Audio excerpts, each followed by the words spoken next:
Lord Nasher Alagandar, Defender of Neverwinter, and Reverend Judge Olef Uskar, Lord Justiciar of Tyr.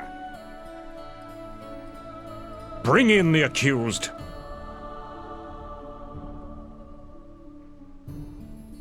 Reverend Judge, let the trial commence. We are gathered here to determine the truth of the crime committed in the small village of Ember. Its people slaughtered to the last man, woman, and child. Under Tyr's guidance shall the truth of this matter be revealed, and justice delivered. Is the accuser here? I speak for those the accused slaughtered at Ember, and I am here to see that justice is carried out this day.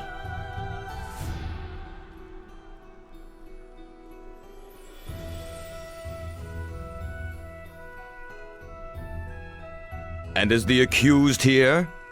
And his defender? We are present and eager to bring the truth of this matter into Tyr's sight, Reverend Judge. Very well. We now list the items presented by the accused in their defense, and they will be shown to the people of the court, Lord Nasher, and held aloft for the eye of Tyr to see. First off, It may take a while for them to get through all the evidence, bless it, and the rest of the ritual nonsense. So if you have anything you want to ask, now's the best time.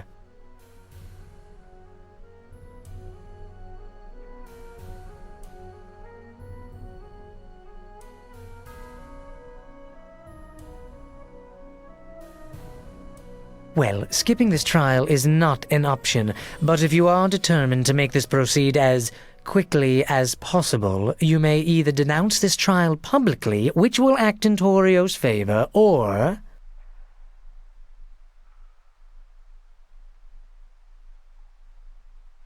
you may simply keep silent and allow me to argue it for you. If you intend to make haste, I would prefer that you simply leave it to me. A verdict will be dispensed quickly, yes, but if you are determined to do it, wait for the cue. Torio is an arrogant creature, but she is not a Luskan ambassador for nothing. This court is her theater, her arena, and she has had years of experience in treachery and twisting words. While evidence helps a case, she knows it is often the drama, the belief of everyone here as to who is guilty and who is not that will ultimately win the day. Do not forget that the rabble are here today to see someone hang. Unless you can convince them that you have been wronged, and grievously so, it is an uphill battle you fight. It is somewhat unorthodox, but playing upon the animosity between Luskan and Neverwinter may help you.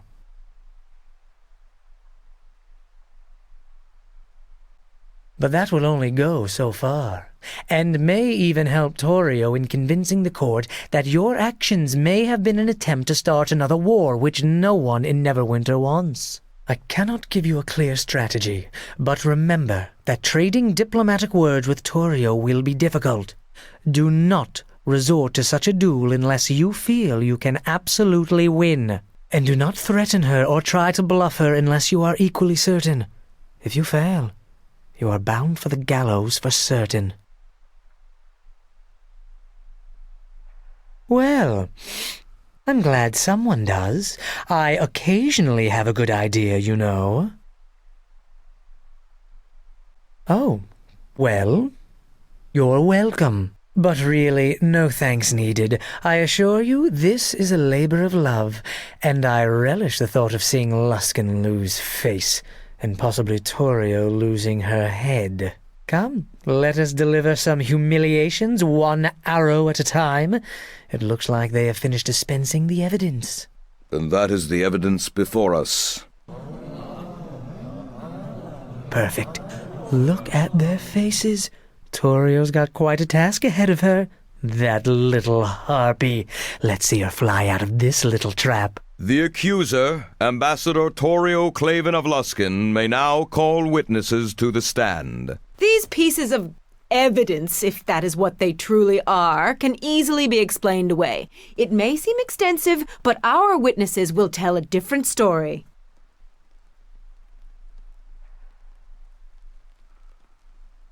Is that always the last resort of one of Neverwinter? To blame Luskin for your city's failings and crimes?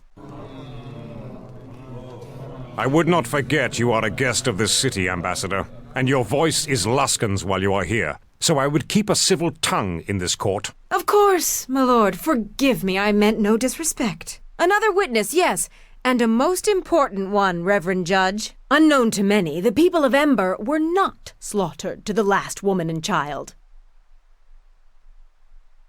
I call on Elaine, the last living resident of Ember, to speak on what she saw that fateful day.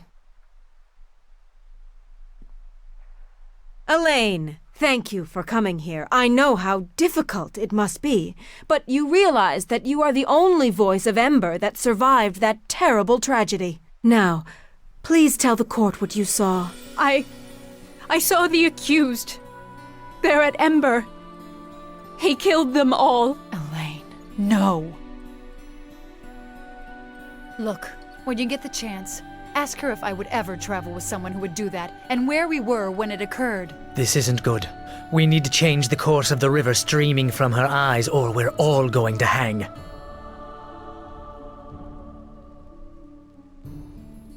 Perhaps after the witness has a chance to tell her side of the story. I understand you are anxious to derail this key witness, but show some compassion for her. It will be allowed. In time. All sides of an issue must be heard. For now, Ambassador, continue. Go on, Elaine. Tell us what you saw. All those people. And they had no weapons. They had no way of fighting back. But the accused slaughtered them all, did he not? Yes. I saw it all. I took refuge in Port Last. There was nowhere left for me to go. You are safe now, Elaine, and the accused cannot harm you here. What more proof is needed? We have a witness that saw the accused perform the deed. Perhaps we should move on to the sentence now. The accused's guilt is plain. Of course. Please, the trap has already closed. There is no squirming out of it now.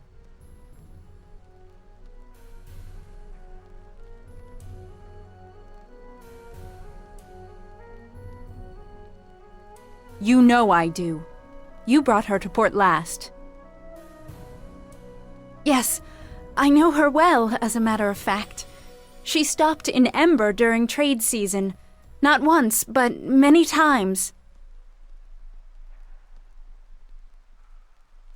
No, I did not know that. Reverend Judge, I fail to see where this line of questioning is going. Elaine, listen to me. Something's wrong. Whoever did what they did at Ember, it wasn't who you think it was. I would know. Enough! The accused has only one counsel, and only he shall speak to the witness. Oh, Ambassador, I freely forfeit the right to question the witness when Chandra here is speaking. I really have no choice. Elaine, we weren't even at Ember when it happened, or anywhere near there. Are you sure you saw us? I think I did. Or, well, someone who looked very much like the accused. What? Forget this. Clearly the witness is too distraught to give her testimony properly. So let's choose someone who's not affected by Ember at all. Someone the accused knows all too well. I call forth Chandra Jarrow. What? Come now, Chandra. Don't be afraid. We are in a court of law. You may speak freely here. About what? About these false accusations? No. I am interested only in your interactions with the accused. You travel with him, do you not? I do. Let me ask you a question. Have you ever observed the accused causing, or near, any acts that compare to the destruction at Ember? I really don't think that... Answer the question. No. Not even your home? Well, yes. but that was different. There were... And wasn't your home attacked twice, and is now burned to the ground? Well, yes, but that was after... Next time when I ask you a question, I want you to answer it, Chandra, without objecting or giving me exceptions. You are safe here, and you need not fear the accused anymore. Because you see, what I am most concerned about, Chandra, is what you think. What you really think of the accused. We know something of his activities in Neverwinter already, as well as the lands around. So think carefully before you answer. Hope you've been treating her well. She's about to come clean. Is he someone who might do such a thing? No, he is a noble man, someone of great character. To hear him slandered like this makes me angry at the injustice of it. Angry enough to attack? To kill those who stand against the accused? I see. By the gods, if you are accusing me of what happened at Ember... I make no such accusations. But trouble does follow the accused, oddly enough. Perhaps you are blinded. One can often be in shock after the destruction of one's home. Thank you for all your help, Chandra. I think this matter will soon be brought to a close. I hope you get what you deserve, Ambassador. My dear, all I want is justice. Almost. You see, there's only one more I wish to speak to, and that is you. Why, I call the accused as a witness, of course.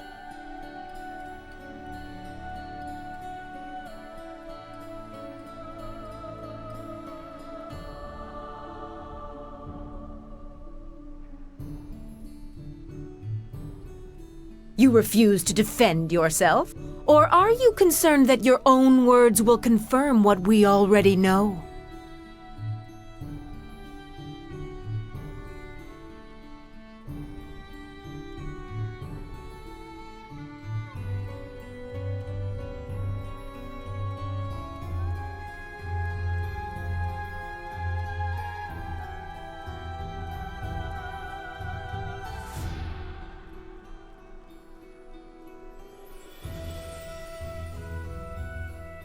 My question is a simple one. Why did you kill the people of Ember?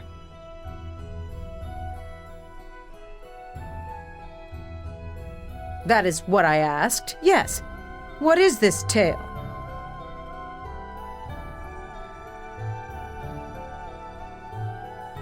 I did not ask for embellished...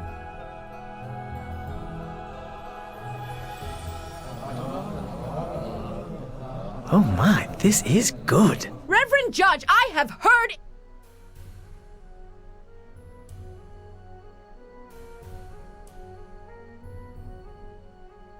Reverend Judge, enough of this... I have no more questions, Reverend Judge. The accused may step down. Very well, Ambassador. The accused may now present their witnesses. May I? I have a brief opening speech with some cutting barbs prepared, but if you'd rather be found innocent as quickly as possible... Of course, of course. Well, now that you've told me, that is. Is the counsel of the accused prepared to give his statement? Thank you, Reverend Judge, Lord Nasher, and fine people of Neverwinter. These allegations are a farce, my lord. I mean to show you the innocence of this man, a squire of Neverwinter, and the falsehood of the accusations against him. The evidence of the ambassador from Luskan is a transparent, ill-conceived ploy to destroy the life of one of Neverwinter's loyal servants. The accused has only been a squire for a short time, conveniently promoted after the massacre of the people of Ember. Perhaps as a reward? Ambassador, you have had your say. Now it is time for the accused to speak. And as for you, Sand, I would refrain from such accusations without first presenting proof. My lord, the difference is, in my statements can be found the truth. I was going to call Callum of the Neverwinter 9, the commander you met in Old Owl Well after the victory there. His voice carries a great deal of weight. For our first witness, I summon Callum of Neverwinter 9, fresh from his victory over the vicious orc tribes in Old Owl Well. Lord Callum, none can doubt your service and loyalty to Neverwinter, your successful defense of our sovereign lands. You have met the accused before, have you not? He was a great help to me in defeating the orc bands at Old Owl Well in earlier months. Were it not for his assistance, the well would now be held by the orcs.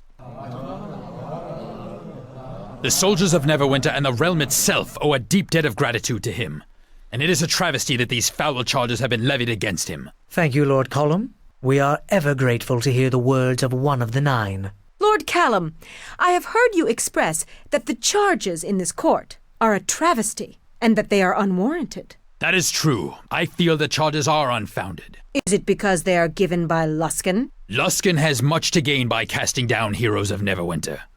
Do I trust that Luskan brings such charges in good faith? I do not. Nor do I trust your motives, Ambassador. There is a reason that low justice and high justice were divided by the Luskan-Neverwinter Treaty, and I do not believe that any Luskan court or advocate has justice on their mind. But you do know that the voice of the accused's counsel is from Luskan, do you not? From the ranks of the Hosthour of the Arcane, before he fled? That banshee! No, I did not.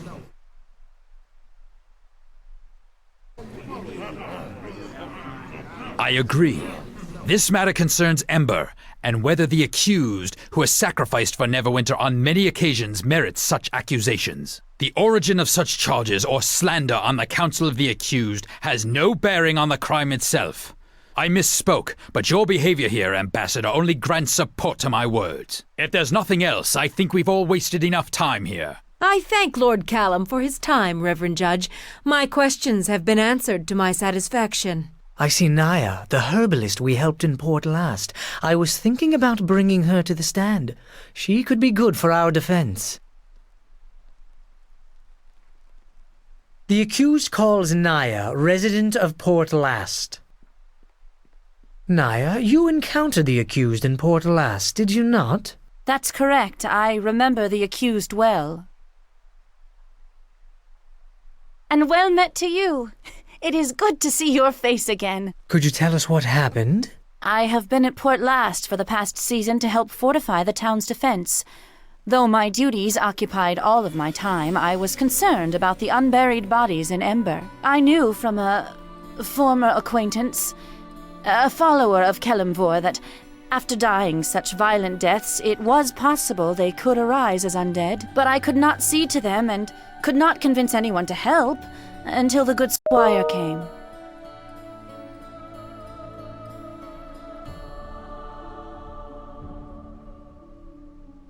One could expect nothing less from such a new squire in Nasher's service. Actually, that was what I observed from the accused, Ambassador. The squire agreed to put the dead to eternal rest. To hide the evidence, perhaps? This is meaningless.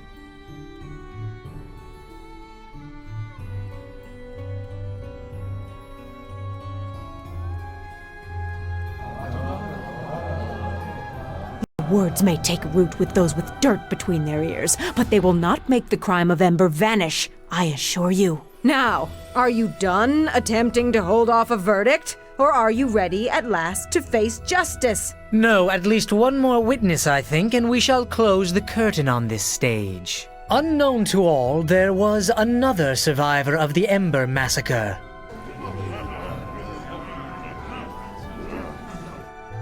A poor, frightened boy who had to hide in a well to prevent being slaughtered. How did he know to do such a thing? Why, Marcus has a gift of sight beyond sight, the gift of a seer. And he knew the murder would happen and the true identity of the killer. Tell us what you saw, young Marcus, what you saw with your special gift. It was a man that killed the village. He was big, much bigger than a normal man. I don't know how you could be confused. Maybe he used a magic disguise. But disguises like that don't fool me. What is this, a joke? You bring a child seer onto the stand, ask him a question, and then have him lie for you?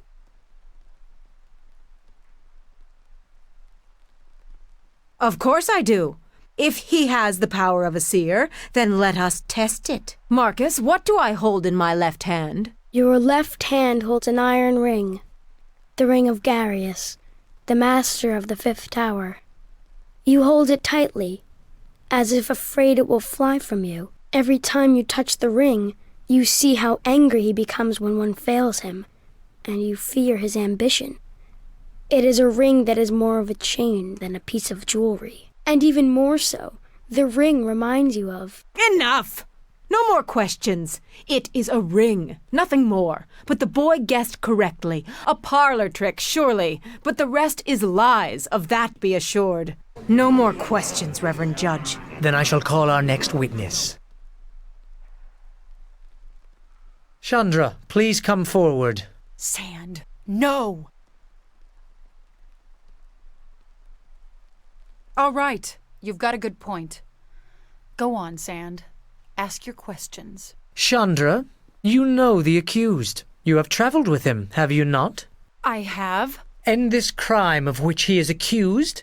As one who knew the people of Ember, of Port Lost, do you really think him capable of such a crime? No, not at all. Look, don't get me wrong. Trouble seems to come at his heels. But it's how he deals with those troubles that makes me say no.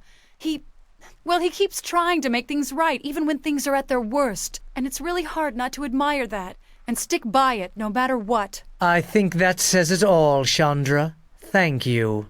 I have no more witnesses, Lord Nasher. The parties have spoken.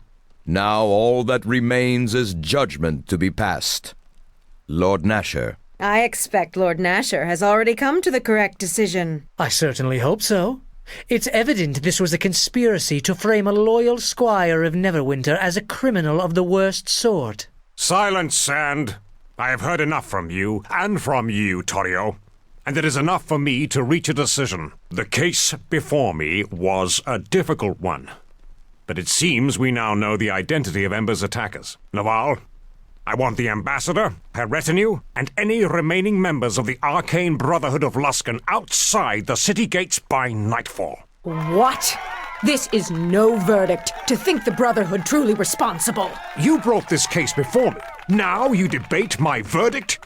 I would be careful of where you point a sword when you draw it, Ambassador.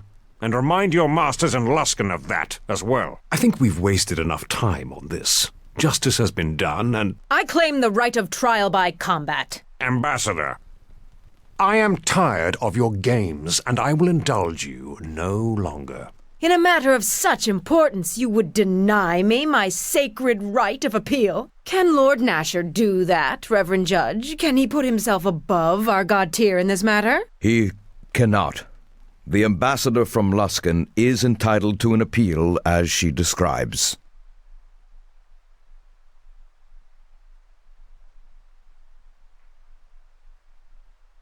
Gods, I was hoping she didn't know about it. And who will fight for you, Torio? This is no battle with words, though I would like to see you try to match your wit against the blade of a true soldier of Neverwinter. Indeed, you are correct, Sir Naval. Luskan is not the aggressor here, and I only wish to see justice done. But I cannot defend myself and seek justice in this matter. Is there not one who will champion the people of Ember?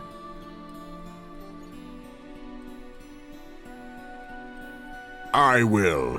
I have listened to these lies and will answer them with my blade in Luskan's name. A champion has been declared.